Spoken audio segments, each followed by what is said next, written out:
आइए 2 बार भगवान के नाम का संकीर्तन कर लिया जाए। मेरा अपना आधिकारिक YouTube चैनल है जिससे आप कथा श्रवण कर रहे हैं। पूज्य रितेश जी महाराज YouTube और Facebook पर रितेश जी महाराज करके आप कथा श्रवण कर सकते हैं, जुड़ सकते हैं। हमारे सुजीत जी चलाते हैं। साधुवाद 2 बार भगवान नाम संकीर्तन अपना अपना हाथ ऊपर उठाइए सब लोग और तालियों के द्वारा। श्री राम जय जय राम, श्री राम जय जय राम, श्री राम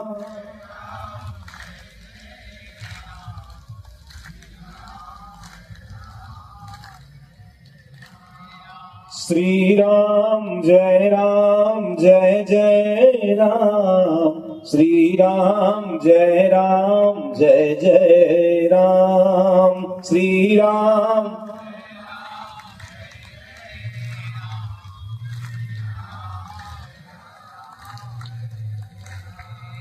इस महफिल में आकर के प्रीति लगा कर के देखो, दुख ही दुख है जीवन में, तो ये गा कर के देखो, बन जाएंगे बिगड़े काम।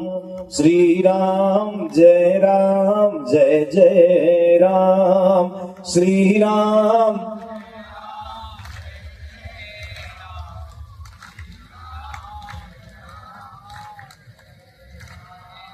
हिंदू मुस्लिम सिख ईसाई जो भी हो तुम आओ तो, सारे बैरों को बिसरा कर नेकी को अपनाओ तो, तेरे भी है मेरे राम।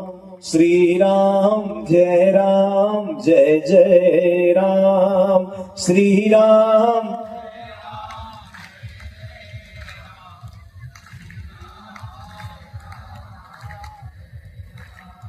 रहमत की बारिश बन जा तू, भूखे की रोटी बन जा, मैं सागर की सीपी बन जाऊं, तू मुझ में मोती बन जा, तुझ पे हो जाऊं कुर्बान। श्री राम जय जय राम, श्री राम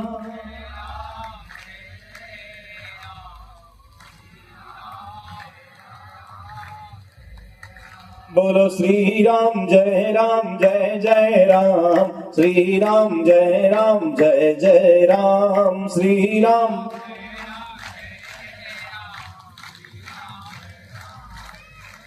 बोलो श्री राम जय जय राम, श्री राम जय जय राम, श्री राम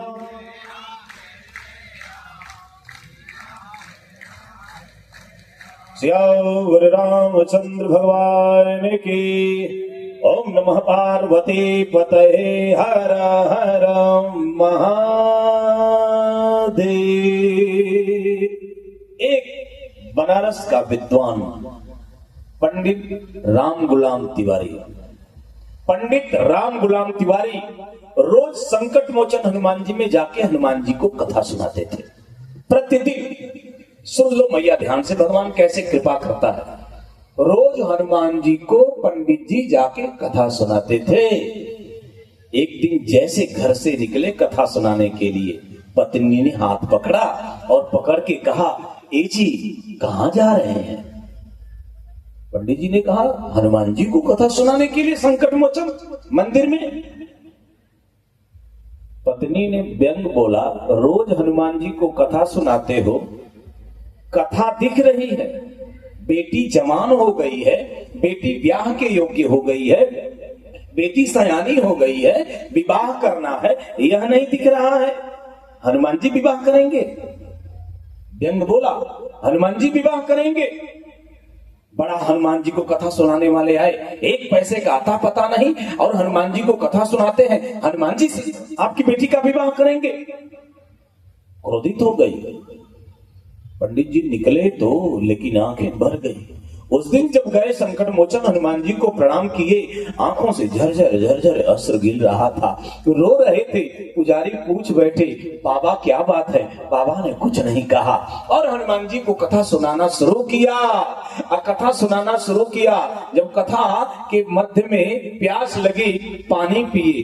पुजारी पूछे, कथा कह रहे हैं, लेकिन आपके आंख के आंसू जो आपने हमारे आने से भगवान हनुमान जी के मंदिर में कथा सुनाने से पहले जो गिराया, वो आंसू मेरे हृदय पर गिरा, बर्दाश्त नहीं हो रहा है।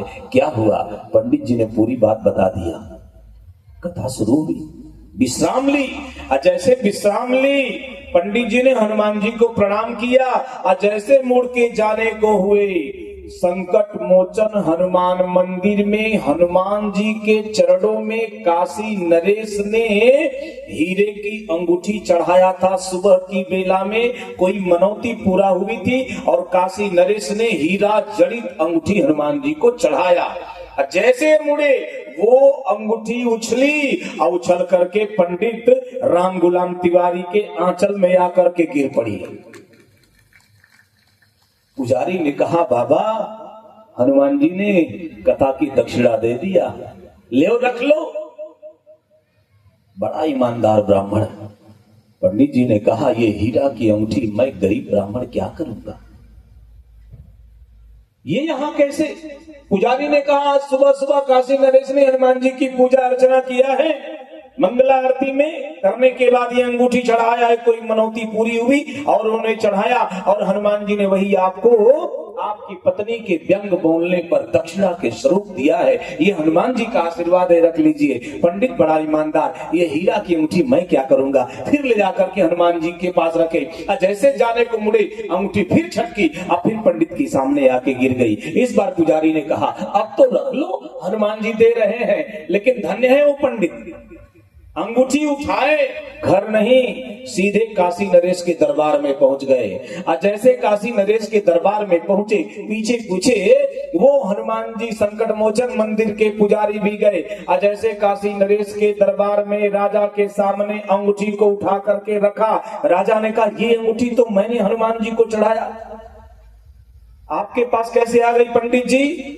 पुजारी जी ने पूरी बात कहा, और जब पूरी बात बता दिया कि हनुमान जी ने ऐसे किया, तो पुजारी की बात सुनकर के काशी नरेश ने कहा, पंडित रख लो। पंडित जी ने कहा, राजन इतनी महंगी अंगूठी मैं क्या करूंगा, आज तो मेरा हृदय टूट गया। मेरी पत्नी ने जब व्यंग किया कि हनुमान जी लड़की का विवाह करेंगे, और हनुमान जी ने इतना बेशकीमती उपहार दिया, मैं सोच रहा मेरी बेटी का विवाह कैसे होगा, मैं गरीब ब्राह्मण ये हीरे की अंगूठी लेकर के क्या करूंगा। जब राजा ने सुना विवाह की बात, अंगूठी तो भी पंडित से लेकर के अपने पास रखे और हनुमान जी के कोष में जमा कर दिए। लेकिन भरी सभा में काशी नरेश ने कहा, पंडित जी आप विवाह तय करो, जो भी खर्च आएगा काशी नरेश उसका वहन करेगा। और दिव्य विवाह हुआ। जब दिव्य विवाह हुआ तो पंडित राम गुलाम तिवारी ने अपने ऑटोबायोग्राफी में, अपनी आत्मकथा में लिख दिया कि बनमान सुन, ध्यान से सुनिएगा, बनमान सुन बनिमान सुजात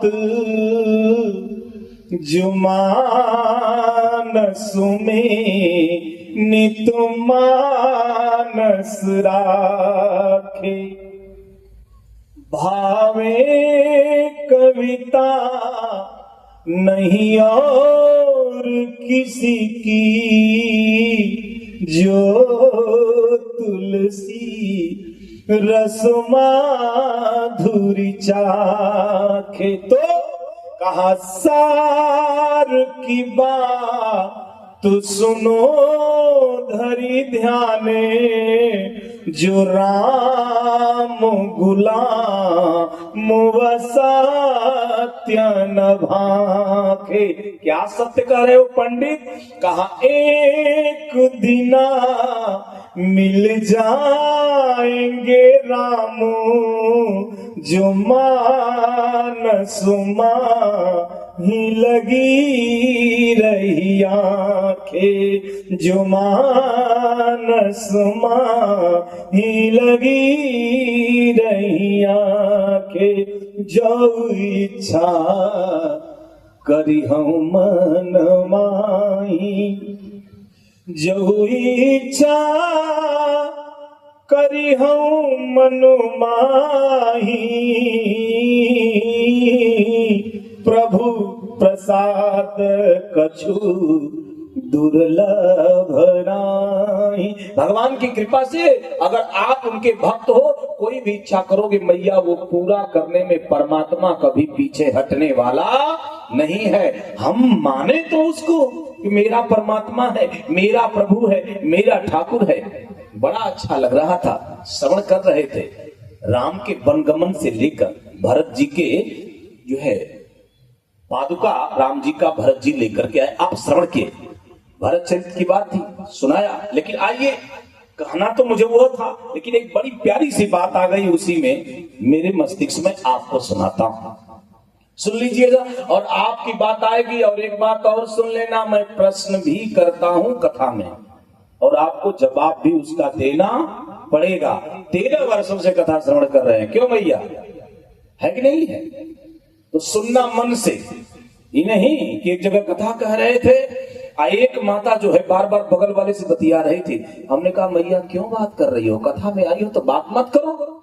चुप हो गई। फिर थोड़ी देर बाद शुरू हो गई। हमने कहा मैया कथा में आई हो, बात करोगी कि कथा सुनोगी?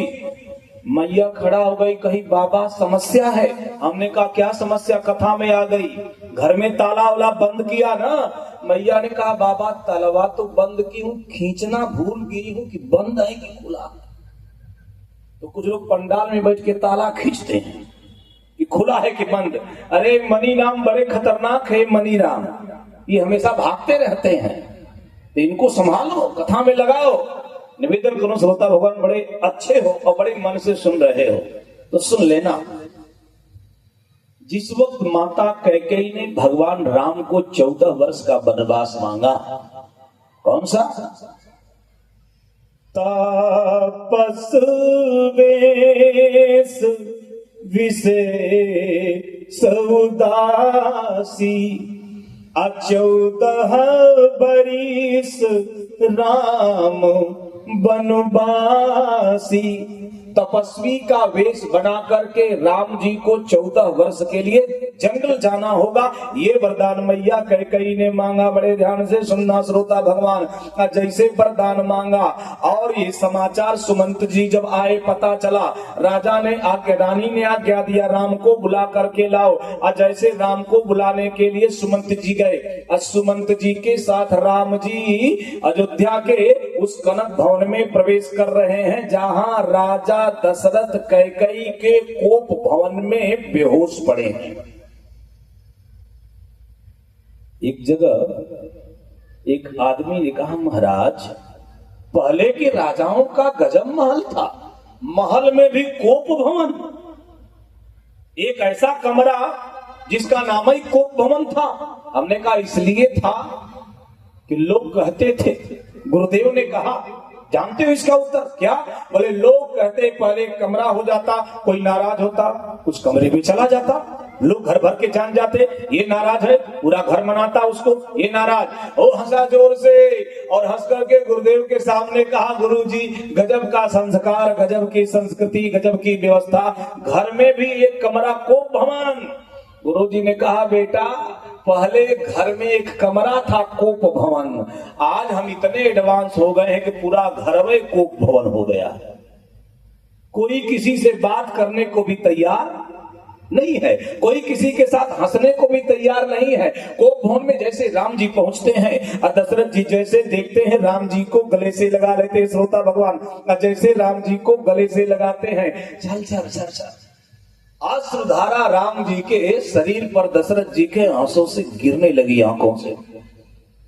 राम जी तो आकंठ डूब से गए दशरथ जी के, अपने पिताजी के अश्रु में। अच्छा जब आंख से गंगा यमुना की धारा छल छला पड़ी, गिर पड़ी, राम जी ने भगवान अपने पिताजी के मुख को देखा, कुछ सांत्वना दिया, और जब सांत्वना दिया कुछ आराम मिला, राम जी खड़े हो गए। और जैसे राम जी खड़े हुए वैसे ध्यान देना श्रोता, भगवान दशरथ जी ने हाथ जोड़ा और हाथ जोड़ करके ब्रह्मा जी को याद किया, और ब्रह्मा जी को याद किया तो ब्रह्मा जी प्रकट हुए। और जब ब्रह्मा जी प्रकट हुए तो ब्रह्मा जी ने प्रकट होकर के कहा, परम ब्रूहि वरदान मांगो दशरथ, वरदान मांगो। क्या मांगते हो?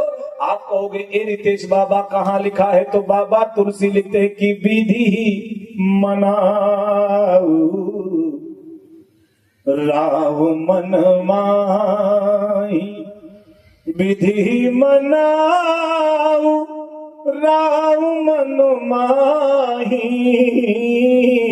अजहि रघुनाथ न कानन जाहि। ध्यान देना, माँ बैठी है, अब बाप भी बैठे हैं, माता पिता इस पंडाल में बैठे हैं, बेटे भी बैठे हैं, बेटी भी बैठी है। उनके लिए ये रामचरितमानस शिक्षा देता है। एक पिता ब्रह्मा को याद करता है, ए ब्रह्मा जी मैं बहुत दुखी हूँ। ब्रह्मा जी ने कहा मांगो वरदान। क्या मांगते हो? दशरथ जी ने हाथ जोड़ करके कहा एक वरदान दे दीजिए। ब्रह्मा जी ने कहा क्या दूं, मांगो तो।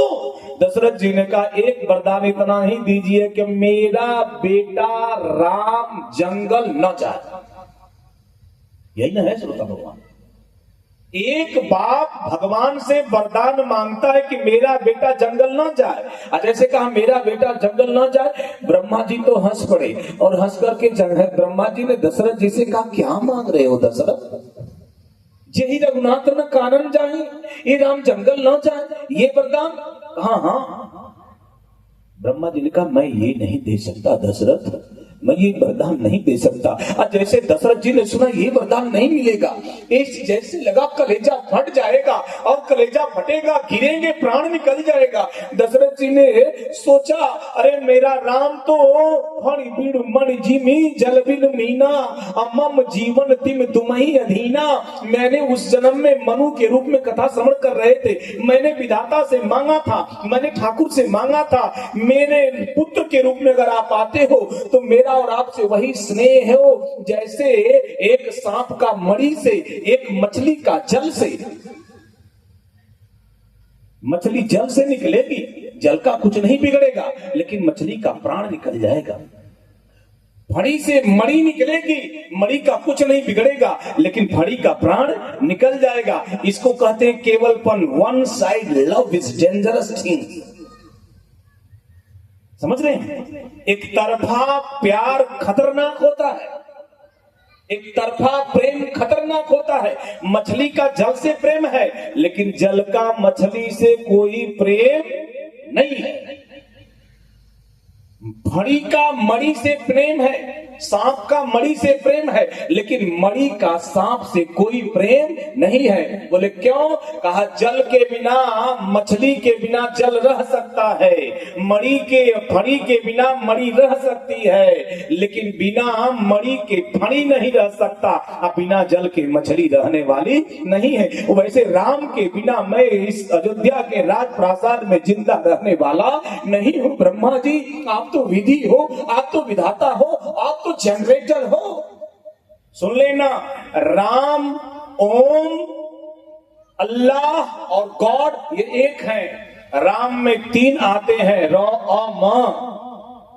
र से होता है पैदा करने वाला, अ से होता है पालन करने वाला, म से होता है संहार करने वाला। उसी तरह अल्ली बे हलाम, इसमें एक होता है पैदा करने वाला, दूसरा होता है पालन करने वाला, तीसरा होता है समाप्त करने वाला। उसी तरह गॉड में होता है GOD, जी से जनरेटर, ओ से ऑपरेटर, डी से डिस्ट्रॉय। जो पैदा करे, पालन करे, डिस्ट्रॉय कर दे, ये तीनों मिलकर के गॉड बनते हैं। वैसे ही मेरे राम हैं, आप उनके लिए मुझसे कहते हो मैं उनको जंगल जाने से रोक दूं? मैं ब्रह्मा हूं। दशरथ तुम नहीं जानते हो, लेकिन मैं जानता हूं कि मैं राम की भाग्य लिखने वाला नहीं, क्योंकि राम के ही अंश से ब्रह्मा, विष्णु और महेश पैदा होते हैं। वो मेरी भाग्य लिखते हैं, मैं उनका भाग्य लिखने वाला नहीं हूं। ये मेरे बस की बात नहीं है। दशरथ जी ने कहा तो कौन कर सकता है? ब्रह्मा जी ने कहा एक देवता है, सुन लेना, मत आप पूजा करते हो सुन लेना, एक देवता है धरती का जो आपके भाग्य को बदल सकता। वो कौन देवता है?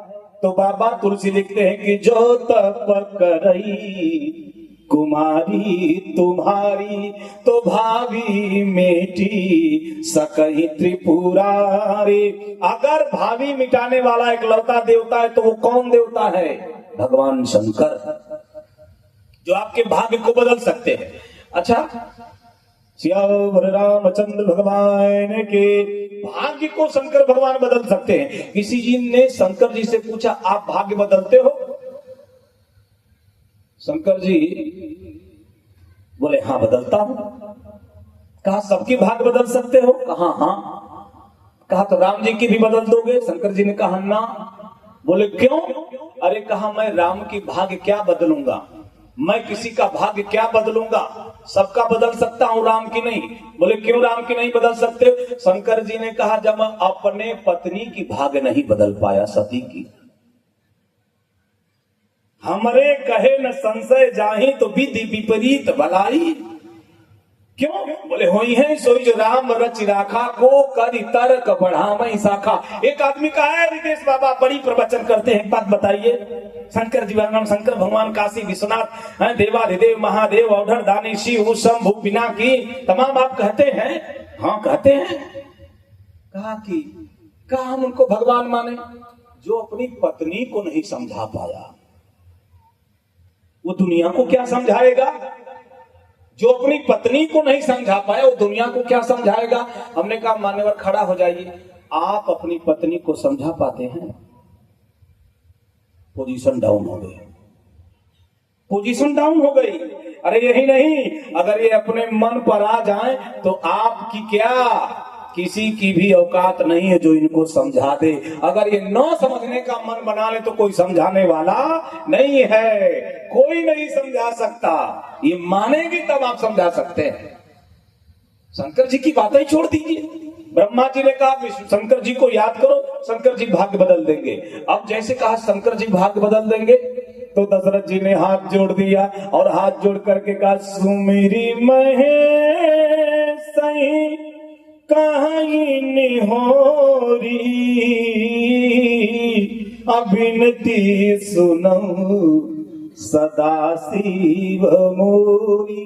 अय देवादिदेव महादेवास्तोष औढ़दानी शशांक शेखर भूत भावन भयंकर भयंकर पिनाकधारी काशीवासी आस्तोष देवादिदेव मैं दशरथ आपका सेवक अपने इष्ट भगवान शिव को याद करता हूं। जैसे कहा याद करता हूं, भगवान शंकर प्रकट हो गए। भगवान शंकर प्रकट हो गए। जैसे शंकर जी प्रकट हुए, दशरथ जी ने हाथ जोड़ करके कहा आशुतोष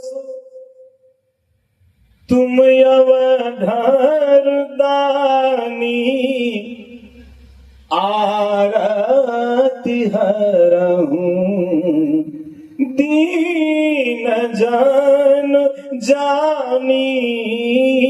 हे आशुतोष, आशु का मतलब होता है मैया तुरंत, आतोष का मतलब होता है प्रसन्न होना। जो तुरंत प्रसन्न हो जाए वो देवाधिदेव महादेव। एक सुन लीजिए, ऐसे कुंभ लगा था। अब ब्रह्मा विष्णु महेश तीनों साधु का वेश बनाए, कुंभ में स्नान किए, बड़ी बड़ी जटा बड़ी बड़ी जूट, तीनों देवता एक साथ बैठ गए। देखे कितने लोग स्नान करने आते हैं और कितने लोग रील बनाने आते हैं, जरा देखें तो। अब तीनों देवता बैठे हैं देख रहे हैं, तब तक ब्रह्मा जी ने देखा एक आदमी अपने बेटे के हाथ को पकड़ा, 8 वर्ष का बेटा था, अपने नहाया, अपने बेटे को नहलाया, वस्त्र पहनाया, पूजा किया, आगे बढ़ा। जैसे आगे बढ़ा, आदमी ने देखा 3 साधु बैठे हैं, तीनों तपस्वी हैं, तीनों के चेहरे से तेज निकल रहा है। आदमी ने अपने बेटे से कहा बेटा वो महात्मा लोग हैं, जाओ प्रणाम करो। और जैसे बेटे को कहा बेटा आगे बढ़ा, ब्रह्मा जी ने विष्णु जी को ऐसे स्पर्श किया। महाराज विष्णु जी ने कहा बोलो। ब्रह्मा जी ने कहा ये जो लड़का आ रहा है टेम्पररी है, मैं इसके माथे को देख रहा हूं, विधि के अंक लिखे निज भाला। विधि सबके अंग भाल पर अंक लिखता है अपनी भाषा। मैं अपनी भाषा पढ़ लिया, इसकी उम्र 10 वर्ष है, ये 8 वर्ष का हो गया, 2 वर्ष बाद मर जाएगा, प्रणाम करेगा, आशीर्वाद सोच समझ के देना। विष्णु भगवान बड़े चालाक देवता। विष्णु भगवान ने कहा ठीक। ब्रह्मा जी ने कहा बगलियों में ध्यान दिला दीजिए। कहा किसको? कहा भोले बाबा को। बोले क्या करना है?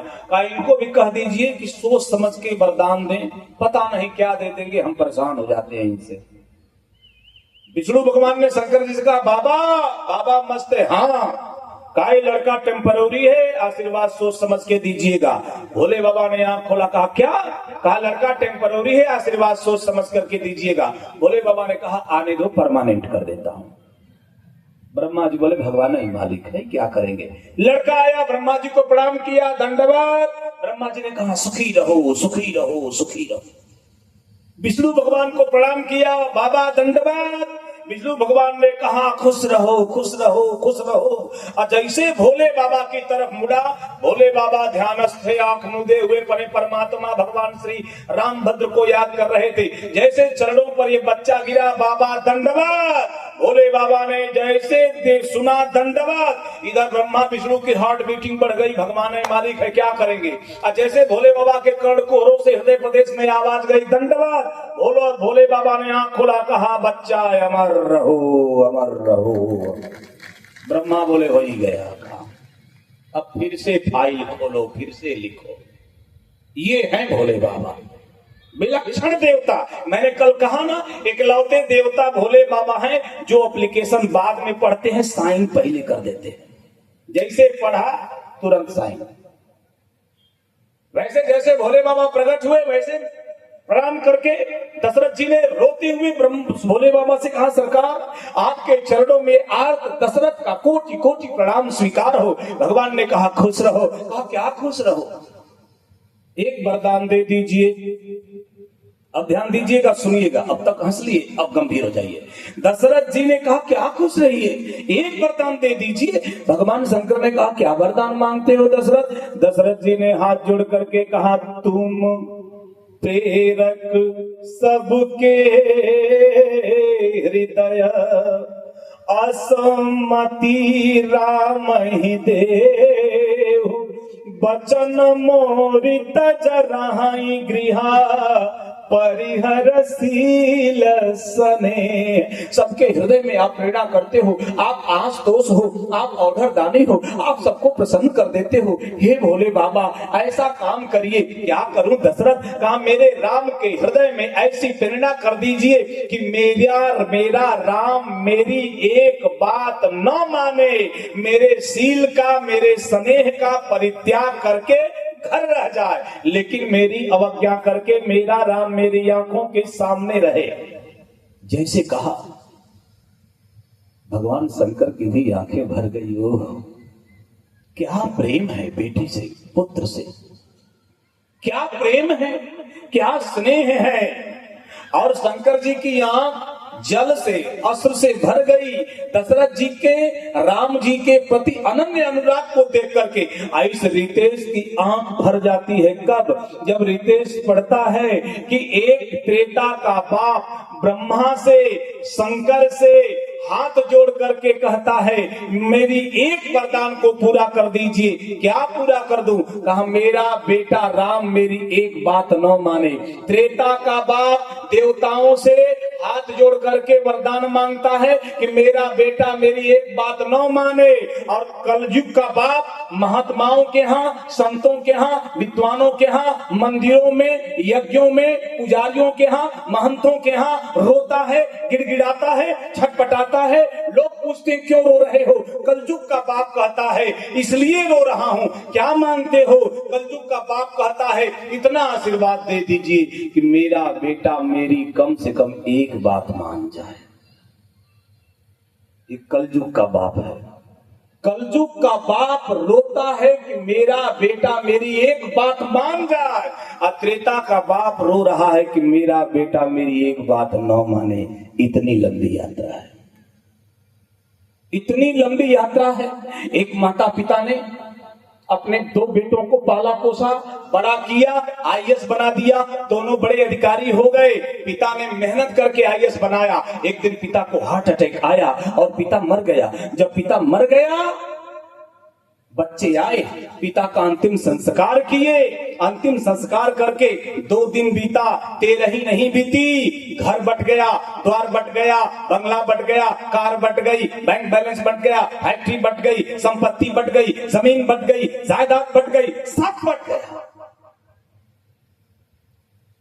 टिमरी जैसे गांव के पंच जैसे सब जगह होते हैं, वैसे गांव के पंच इकट्ठा हुए, बच्चों को बोले, बाप की 13 ही नहीं बीती, संपत्ति का बंटवारा हो गया। बच्चों ने हंस करके कहा, we are well qualified, high profile family से बिलोंग करते हैं, बड़ी यूनिवर्सिटी से बड़ी डिग्री होल्डर हैं, अधिकारी हैं, ऑफिसर्स हैं, संपत्ति बटी दद्दा ये देखे, झगड़ा नहीं हुआ ये नहीं देखे। बिना झगड़ा और बिना पंचायत के सब बट गया। पंच समझ गए, गंवार पंच थे। पंचों ने कहा, बेटा सब बट गया? कहा, हाँ सब बट गया। कहा, बेटा सब बट गया? हाँ सब बट गया। अरे सब बट गया? अरे दद्दा सब बट गया। पंचों ने कहा, एक चीज रह गया। क्या? कहा, घर के कोने में पड़ी रोती हुई बूढ़ी माँ, इसका क्या होगा? बूढ़ी माँ का क्या होगा? बच्चे दोनों हंसे, कहे, दद्दा हम पढ़े लिखे हैं, घर बट गया, द्वार बट गया, जमीन बट गई, जायदाद बट गया, बंगला बट गया, कोठी बट गई, फैक्ट्री बट गई, बैंक बैलेंस बट गया, अरे सब बट गया। तो हम 2 भाई हैं, माँ भी बट जाएगी। 15 दिन बड़े बेटे के यहाँ और 15 दिन छोटे बेटे के यहाँ। एक छोटा बच्चा अपने बाप की अंगुली को पकड़ता है। अब बाप की अंगुली को पकड़ करके बाप जब उसको चलाता है, जब बाप चलाता है, जब मैं छोटा था एक गीत सुना था सूरज पिक्चर का, मेरे पापा मेरे पिताजी गाते थे, मुझको याद है। वो बाप अपने बेटे की अंगुली पकड़ के कहता था, तुझे सूरज कहूं या चंदा, तुझे दीप कहूं या तारा, मेरा नाम करेगा रोशन, जग में मेरा राज दुलारा, जग में मेरा राज दुलारा। मैं उंगली पकड़ के तेरी तुझको चलना सिखलाऊं, तुम बाह पकड़ना मेरा जब मैं बूढ़ा हो जाऊं। बाप की उम्मीद है, आज मैं तुम्हें छोटे हो चला रहा हूं, पाल रहा हूं। बेटा जब मैं बुढ़ा हो जाऊं तो कहीं ऐसा मत करना कि किसी ओल्ड हाउस में ले जाके मुझे गिरा देना। मुझे तेरे ताकतवर बाहों का ख्याल रहेगा, भरोसा रहेगा। एक बाप की, एक माँ की, एक पिता की ये उम्मीद होती है। माँ बट गई।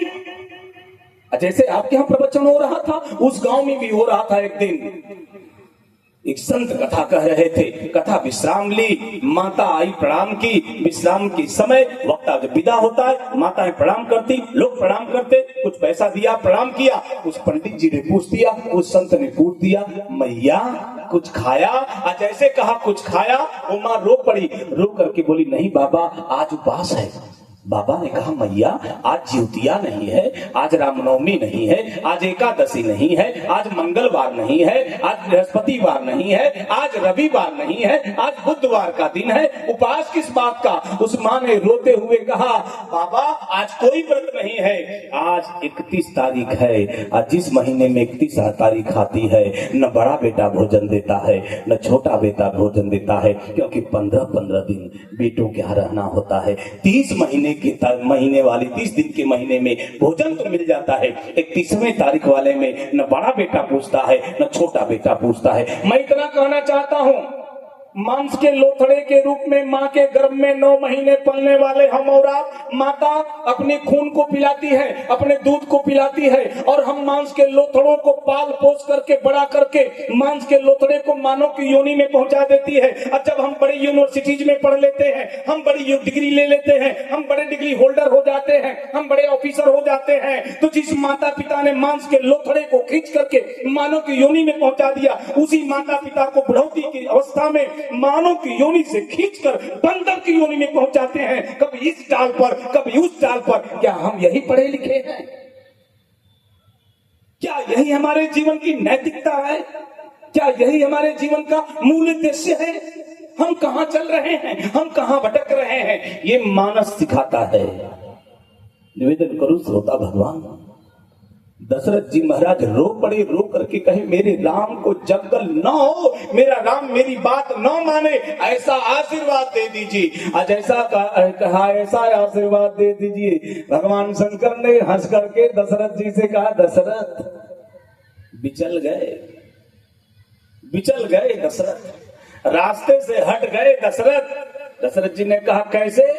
शंकर जी ने कहा तुम्हारे वंश की परंपरा है, यथा विधिहुताग्नि नाम, यथा कामार्थितार्थनाम, यथा अपराध दंडानाम, यथा काल प्रबोधिनाम, त्यागाय संपृक्तार्थानाम। ये तुम्हारे में परंपरा है, रघुकुल रीत सदा चली आई, प्राण जाय बरु बचन न। तुम अपना वचन भंग कर रहे हो, राम अयोध्या रह जाए। ये दशरथ एक काम करो, एक बात बताऊं? हाँ, बड़ी प्यारी कथा आगे आप लोगों की मैं सुनाऊंगा, तन्मयता होकर के सुनिएगा। एक दशरथ जी ने एक काम कहा, शंकर जी ने, ये दशरथ एक काम करो, कहो सरकार, कहा एक कथा सुनाओ, सुनोगे? सुनाओ सरकार। एक पिक्चर दिखाऊं, देखोगे? दिखाओ सरकार। एक बात बताऊं, सुनोगे? सुनाओ सरकार।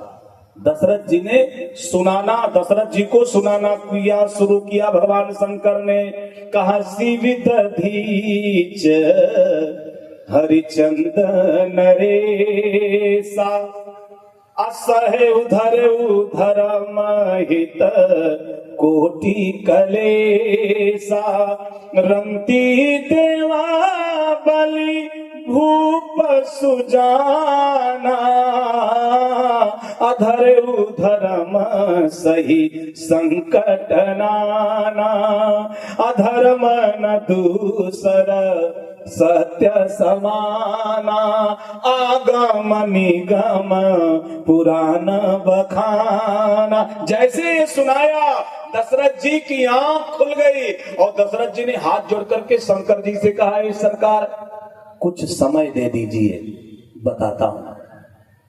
दशरथ जी से शंकर जी ने कहा, बता राम जंगल जाए या अयोध्या रहे? दशरथ जी ने कहा कुछ समय दीजिए। ठीक है, लियो। आधा घंटा बीता। जैसे आधा घंटा बीता, दशरथ जी ने आंख खोला। जैसे दशरथ जी ने आंख खोला, शंकर जी ने कहा, ए दशरथ आंख मत खोल, मुख खोल, बता राम जंगल जाए कि अयोध्या रहे? आप कहोगे ए रितेश बाबा कहाँ लिखा है? तो बाबा तुलसी लिखते हैं, आसमान गुने राव नहीं बोला, आसमान गुने राव नहीं बोला, लेकिन पीपर पात सरिस मन डोला। राजा मुंह से नहीं बोला, मन डोल गया। पहले मन था राम अयोध्या रहे, अब मन हो गया राम का जंगल ही चले जाना। मांसकृति हो गई। सियावर रामचंद्र भगवान की। भगवान राम दशरथ जी के पास से निकले, अपने माता कौशल्या के पास आकर के जैसे समाचार सुनाए कि मुझको पिताजी ने, पिता दिन मही कानन राजू, जहाँ सब भांति मोर बड़काजू। माता तो मूर्छित होकर की गिर पड़ी। जब होश आया, राम जी को समझाने लगी। राम जी माता जी को समझाने लगे। और तब माँ ने कहा कि अगर माता पिता दोनों ने जंगल दिया है राम, तो तुमको जंगल जाना ही ठीक है। अब मूल बिंदु आता है, सुन लीजिए। राम जी के, ध्यान दीजिएगा, मुझे जरा देखिए। राम जी एक खड़े हैं, कौशल्या जी ये खड़ी हैं आमने सामने, राम जी को कौशल्या जी समझा रही हैं और कौशल्या जी को राम जी बता रहे हैं। ठीक उसी समय सीता जी की दासी ने सीता जी के कान में जाकर के कह दिया, आप श्रृंगार कर रही हो मैया, सुन लेना, श्रृंगार कर रही हो? हाँ हाँ। क्या? बोले हाथ में अंगूठी पहन रही थी, हाथ पलानी पहन रही थी, हार पहन रही थी, करधन पहन रही थी, पायजेब पहन रही थी, हर श्रृंगार कर रही थी, मंगटीका पहन रही थी, नथिया पहन रही थी, सारे गहनों का श्रृंगार आभूषणों से माता आच्छादित हो रही थी। और जैसे आच्छादित हो रही, मांग में सिंदूर पहन लिया, शीशे के बर्तन के सामने यानी दर्पण के सामने जैसे मुस्कुराई, पीछे से एक आवाज आई, आपके पति को 14 वर्ष का समाचार ते ही समय सुनी, सिया उठिया कुलाई, जाई सासु पद कमल जुगा, बंदी बैठु सिरुनाय, सियावर रामचंद्र की। सीता जी ने जैसे सुना मेरे पति को जंगल हो गया, अब ध्यान दीजिएगा, अब आपकी बात। सीता जी ने जैसे सुना कि मेरे पति को जंगल हो गया, अपने कक्ष से निकलती हैं तो बाबा लिखते, जाय सा सुपद कमल जुग, यहाँ राम जी, यहाँ कौशल्या जी। सीता जी यहाँ नहीं जाती, सीधे राम जी कौशल्या जी के पास जाती हैं और कौशल्या जी के चरणों में अपने आंचल को रख करके प्रणाम करती हैं और प्रणाम करके उनके आंचल को पकड़ करके रोने लगती है। ये भारत की सास और बहू की है, राम जी के पास नहीं गए। आज की बहू हो तो, आज की बहू हो सीता जी की जगह तो क्या करेगी? सुन लो, आज की बहू हो तो अपने कक्ष से निकलेगी, अपने रूम से निकलेगी और अपने रूम से निकलेगी तो एक हाथ में मोबाइल, दूसरे हाथ में चश्मा, निडिल टॉप सैंडल, खटखट खटखट राम के पास। Mister Ram, where are you going? Mister Ram, where are you going? मैं जंगल जा रहा हूं। क्यों? का माता कैकेयी ने वरदान मांगा, पैदा किया है क्या? नहीं नहीं, मैं तो दोनों को समान मानता हूं। ओह, आइकन पर्सनालिटी, आइडल पर्सन, मानोगे नहीं? नहीं, मैं तो जंगल जाऊंगा। अच्छा, तो आप जंगल चले जाओ, मैं चल रही हूं मायके, जब लौट के आना तो मुझे फोन कर देना, है कि नहीं? है कि नहीं? लेकिन सीता जी क्या की? माता कौशल्या के चरणों में आके प्रणाम की, और जैसे चरणों में आके प्रणाम की, अपने माथा को रखा, आंचल लगाया, प्रणाम किया, और माता कौशल्या के आंचल को पकड़ करके आंखों से लगा लिया, आंखों से लगा करके रोने लगी। और जब रोने लगी तो कौशल्या का कलेजा तो ऐसे राम के वनगमन पे टूटा हुआ था।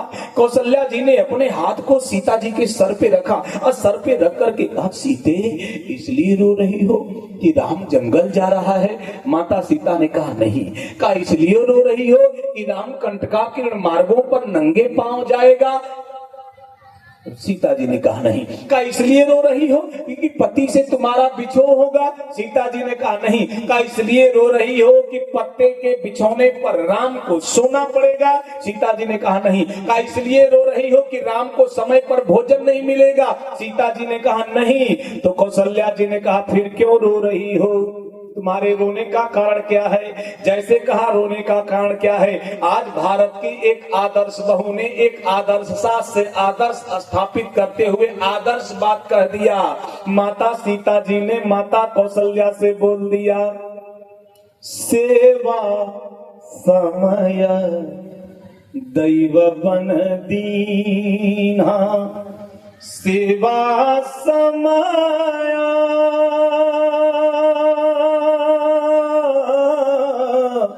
सेवा समय दैव बन दीना,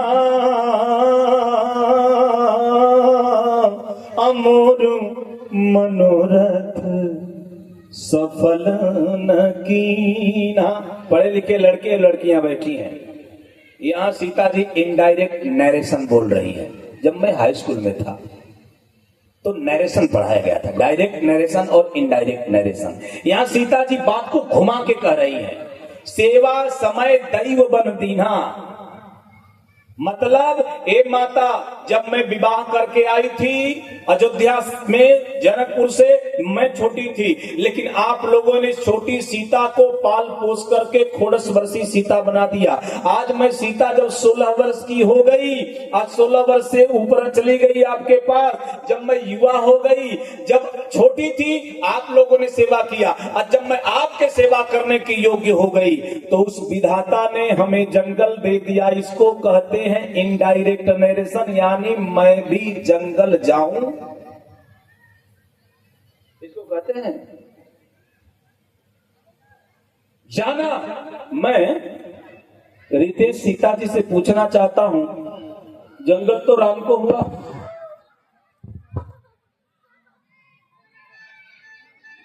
अच्छा ये कल से हो रहा है।